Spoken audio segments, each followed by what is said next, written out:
Você percebeu as pessoas que Deus chamou para ajudá-lo? Importa que os homens nos considerem como ministros de Cristo e despenseiros dos mistérios de Deus. 1 Coríntios capítulo 4, versículo 1. 13 de agosto. Certo dia, muitos anos atrás, quando eu estava começando a estudar o grego do Novo Testamento, peguei meu Novo Testamento em grego e o folheei até 1 Coríntios 4, versículo 1. Ali, descobri que a palavra grega traduzida como ministros era uperetas, que costumava representar a classe mais baixa de criminosos. Eu sabia que Paulo deveria ter tido uma razão para escolher essa palavra para descrever ministros, mas aquilo me fez pensar. Os uperetas dos tempos antigos eram os criminosos condenados a viver pelo resto da vida nos convéses inferiores de navios enormes. Nesses convéses, eles se tornavam os motores que moviam os navios pelos mares. Ao ponderar sobre isso, pude ver muitos motivos para Paulo ter usado essa palavra para descrever aqueles de nós que estamos servindo no reino de Deus. Por exemplo, um grande número desses criminosos era mantido nos convéses inferiores de navios. Eles ficavam sentados e acorrentados a um banco com outros criminosos e, juntos, compartilhavam correntes comuns, seguravam um remo comum e trabalhavam o mesmo número de horas. Todos tinham de contribuir para a tarefa com uma igual quantidade de trabalho. A vida inteira se tornava um esforço em grupo. Eles se tornavam inseparáveis dos outros homens que estavam no banco com eles. Ao refletir sobre isso, pensei em como Deus nunca o chama a fazer um grande trabalho totalmente sozinho. Ele chamará outros ao mesmo tempo para ajudá-lo. Quando você disser sim à vontade de Deus, quando você se entrega à tarefa que lhe foi atribuída e entrega seu tempo, dinheiro, talentos e ideias ao Senhor, descobrirá que outros estarão bem ali, ao seu lado, para ajudá-lo na tarefa. Você não é o único com quem Deus tem falado.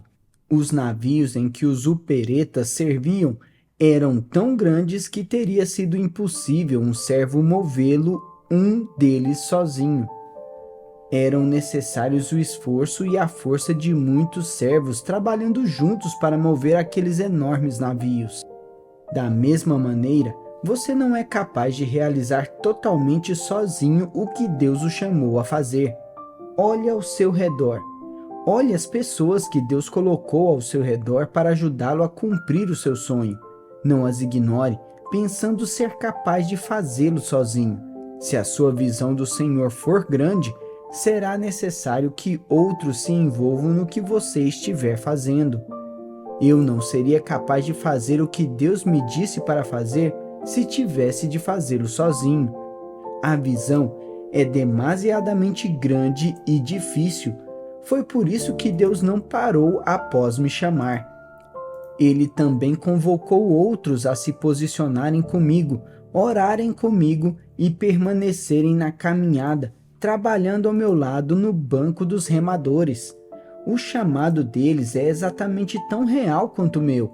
Eles responderão pela parte deles tanto quanto eu responderei pela minha. E, quando as recompensas forem dadas, eles serão recompensados por quanto ajudaram a remar o barco e manter esse ministério avançando para alcançar milhões de almas. Por exemplo, o Senhor me chamou para levar diariamente pela televisão o ensino da Bíblia a pessoas espiritualmente famintas da antiga União Soviética. Porém, ao mesmo tempo em que colocou essa visão em meu coração, Ele também chamou parceiros para orarem pelo programa, pagarem pelo tempo de televisão e apoiarem o nosso ministério nos Estados Unidos. Sem os nossos parceiros, eu não poderia fazer a minha parte no território da antiga União Soviética.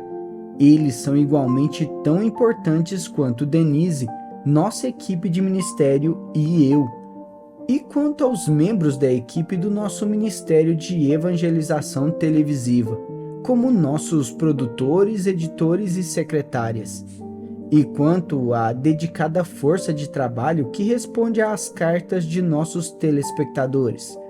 Desde 1992, essa equipe respondeu a milhões de cartas daqueles que escreveram para Denise e para mim após terem assistido ao nosso programa de televisão. Nosso departamento também editou milhares de programas de televisão e distribuiu centenas de milhares de diferentes exibições para 11 fuso horários da antiga União Soviética. Esses preciosos membros da equipe são os que fazem o trabalho de bastidores para que os programas possam entrar em milhões de lares todos os dias da semana. Se eu não os tivesse, não seria capaz de ministrar às massas de pessoas que Deus me confiou ou ajudar as centenas de igrejas e pastores localizados em toda a antiga União Soviética que me buscam para obter orientação apostólica. Sou muito grato pelos demais membros de minha equipe, aos quais Deus chamou para me ajudar nessa tremenda tarefa, porque esse trabalho é demasiadamente grande para eu fazer sozinho. De modo semelhante, para cumprir o sonho que Deus lhe deu, você terá de aprender a cooperar com outras pessoas-chave, seus parceiros na vida, que poderão ajudá-lo a realizar esse sonho. Os zuperetas da ilustração de Paulo viviam e trabalhavam juntos, e quando recompensas eram dadas por seu trabalho extremamente árduo, todos os homens do grupo eram recompensados. Como eles trabalhavam na mesma tarefa, compartilhavam o mesmo remo e suavam a mesma quantidade de suor, todo o banco de trabalhadores era igualmente recompensado. Por outro lado, se um remador de um banco era preguiçoso e impedia todos os demais de levar sua parcela da carga no navio, todos os remadores daquele banco eram punidos.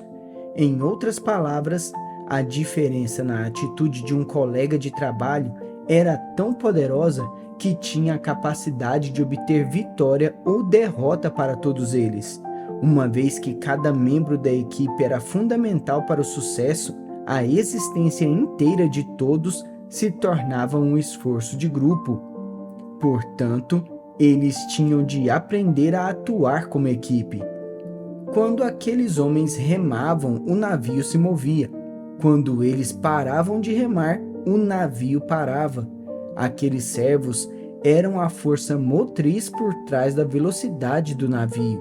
Se eles parassem de trabalhar arduamente nos remos, o navio permanecia imóvel na água.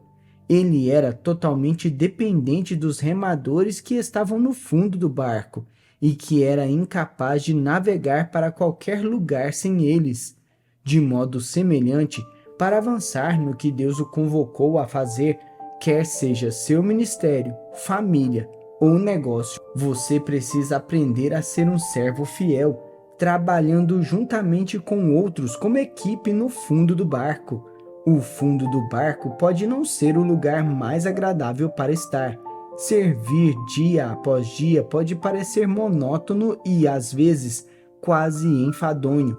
Porém, aderir à visão e prosseguir remando acabará produzindo resultados eternos para o reino de Deus. Por isso, renda-se ao plano de Deus, tome seu lugar no navio, pegue um remo e comece a remar. Se você quiser chegar ao seu destino mais rapidamente, coloque todo o seu coração e toda a sua alma no remo desse barco. Ouça esta oração e veja se ela se encaixa em sua vida. Senhor, eu te agradeço pelas verdades transformadoras de minha vida que acabo de ler.